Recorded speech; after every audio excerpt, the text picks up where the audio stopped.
Ay naku, ayaksin mo.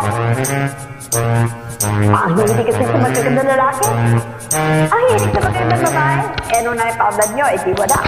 Kaya kung ako sa inyo, makinig na lang kayo sa sasabihin ko. Humanap ka ng pangit at ibigin mong tunay. Yun ang dapat mong gawin, kaya makinig ka sa akin. And it goes a little something like this. Gusto mong ligaya ang iyong buhay. Humanap ka ng pangit at ibigin mong tunay. Isang pangit talagang di mo matanggap. At magandang lalaki ang iyong pangarap. Ngunit yung bakit sabi ko ito, sipin na. Pag napamagaganda lalaki.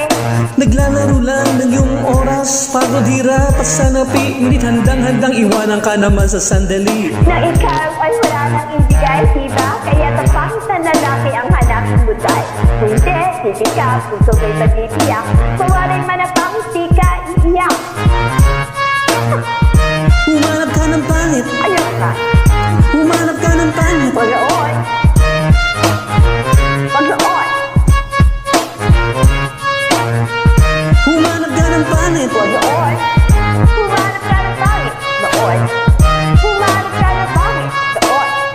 Hindi mo Isang tunay. pangit na babae na mayroong pagtingin. Mga aliwa ka man, sige lang ang tiyampag. Pagkat ikaw talaga